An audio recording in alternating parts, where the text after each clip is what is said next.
dice sono 3 anni che giro e non so dove mi porterà questo lavoro. Adesso che lo ha terminato e l'ho presentato, ci può dire dove l'ha portata questo lavoro? Qua. A Pordenone.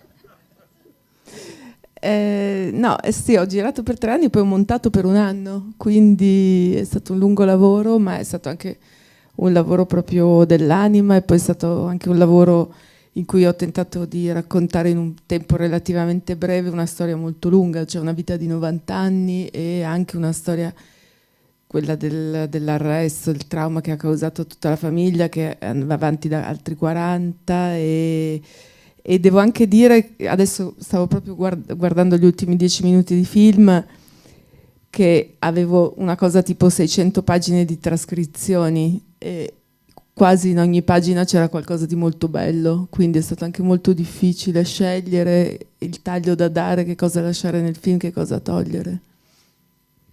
Anche perché nonostante tutto il film continua ad essere molto denso, molto carico di suggestioni, le considerazioni, le cose che dice suo padre sono di grande spessore.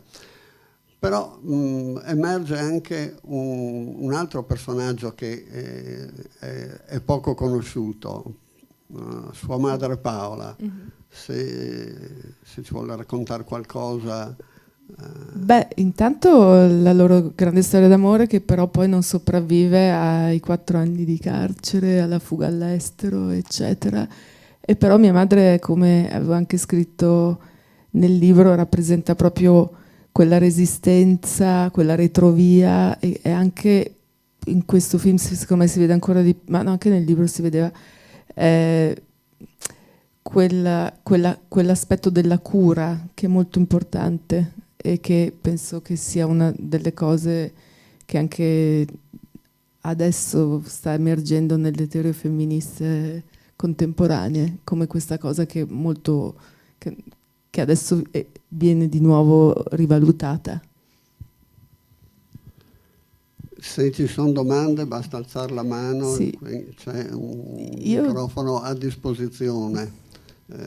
Io devo dire che sono abbastanza abituata che questo qua è un film appunto denso e anche molto intimo, per cui la gente ha bisogno di un tempo per metabolizzarlo, non è che subito le persone vogliono fare le domande, no, poi dopo succede magari, però non è immediato come con altri film che ho fatto, ecco.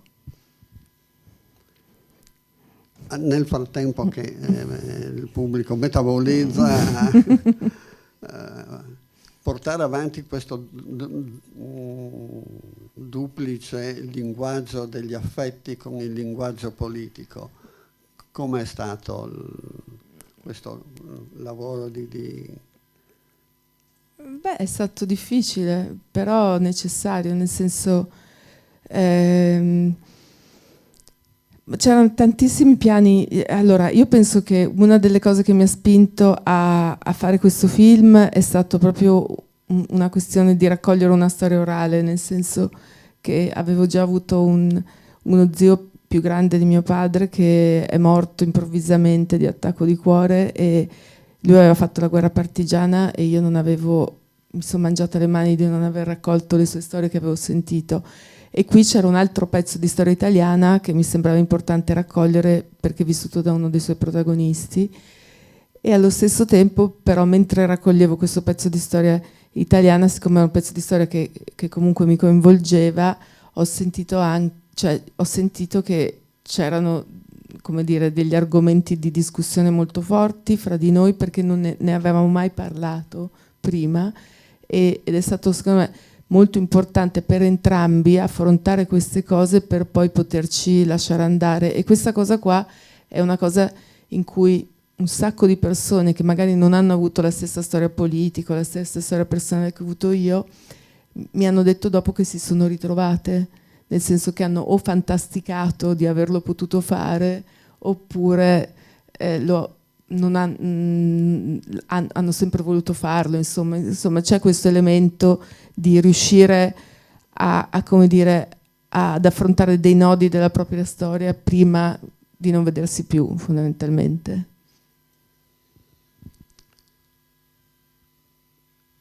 Dice un signore. Oh no, no, ha fatto solo un gesto.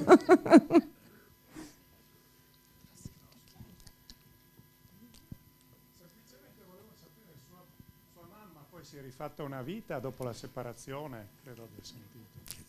Sì. Bene. Ma sento un po' di... Beh, ma non potevo parlare di tutti, cioè nel senso... Mia madre ha fatto un sacco di cose dopo.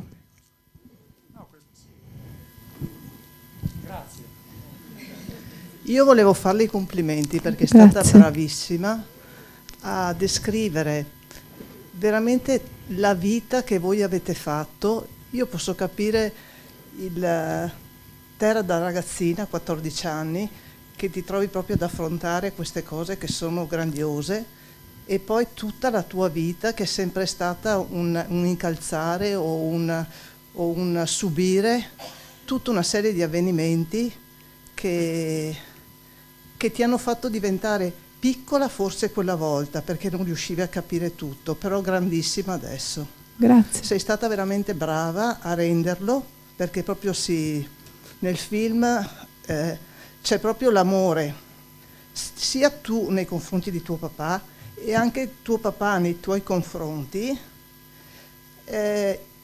un amore che è comunque diverso, perché tuo papà continua a dire, ma tuo papà ha per la sua vita, per il suo modo di aver fatto sempre politica, lui dice sì, io vi ho amato in una maniera, però non potevo essere con voi, però io dovevo sopravvivere, e tu dal lato tuo hai dovuto anche tu sopravvivere, e poi sei stata bravissima perché ti dico, il tuo lavoro dimostra che anche tu con tutta la tua fatica però sei riuscita a superare e a dimostrare agli altri quello che tu sei. Grazie.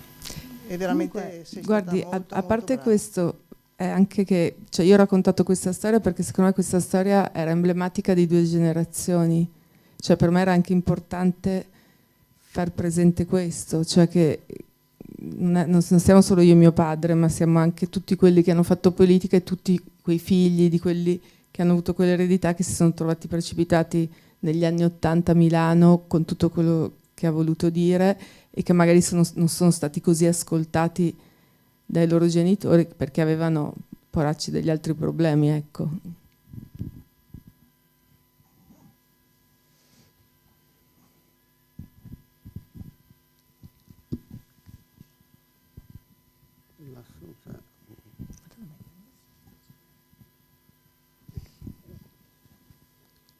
A me è piaciuto molto il fatto che lui abbia espresso all'inizio il sogno, quello che cioè era quello che ha mosso tutta la sua voglia di far politica, il sogno, questa lotta contro questo capitalismo che diventava sempre più opprimente.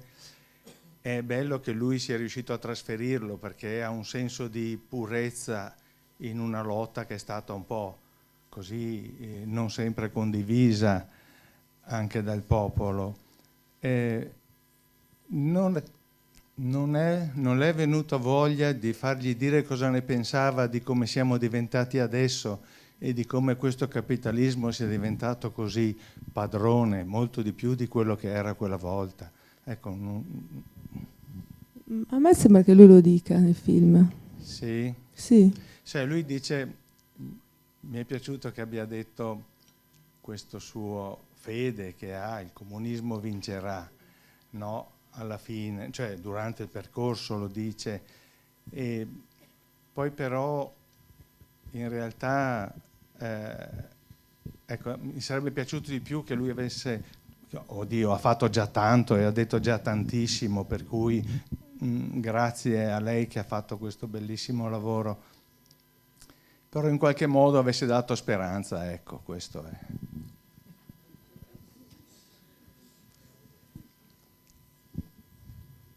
Guarda, io penso che uno che va in galera accusato di 18 omicidi e che comunque scrive un libro importantissimo su Spinoza dà speranza.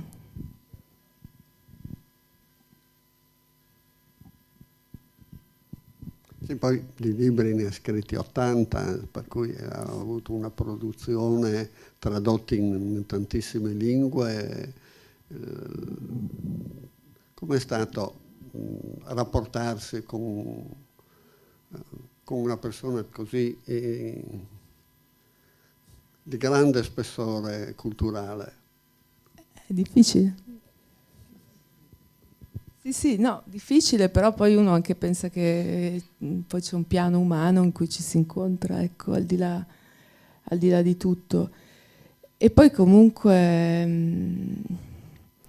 no, io non lo so, io non ho mai, cioè ho sempre saputo che mio padre era un grande intellettuale, ma per me era molto più importante la sua capacità di, come dire, parlare a qualsiasi tipo di persona e non avere un senso di gerarchia fra le persone, ecco.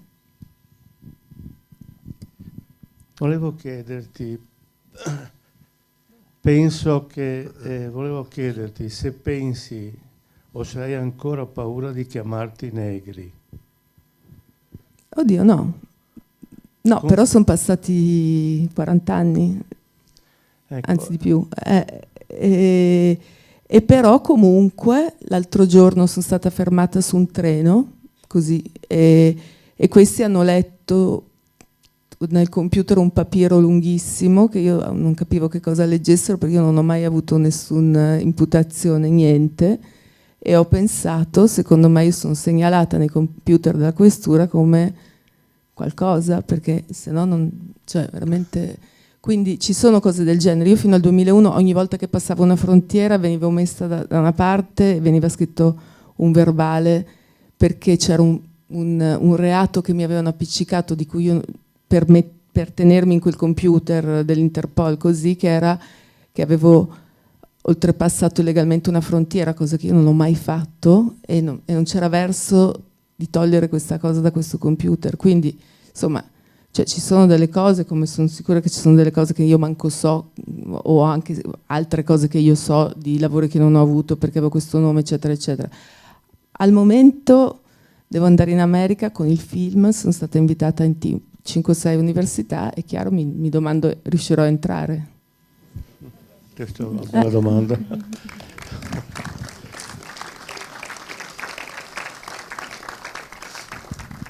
Volevo chiederti un'ultima cosa. Pensi che con questo film, oltre l'affetto di figlia che si dimostra nonostante tutto quello che dici, in contrario anche nel film, ma lo si capisce, insomma, io da padre anche un po' lo arrivo a capirlo, poi ho l'età di tuo papà, ma pensi che si possa riabilitare il discorso di Negri oggi? Può uscire da quel cliché che è stato relegato? Beh, non so se grazie a questo film, veramente non ho idea. Non era, comunque non è che fosse questa la mia intenzione. Anche poi questa cosa della riabilitazione. In tutto il resto del mondo mio padre è considerato benissimo. In Italia c'è stata questa cosa che però, voglio dire, la sua non riabilitazione ha come specchio il fatto che è stato fatto un abuso giudiziario abbastanza grande, quindi riabilitarlo vorrebbe dire ammettere questo. Comunque spero che anche se non parlate, vi sia piaciuto, che vi abbia lasciato qualcosa, e grazie per essere venuti a vederlo.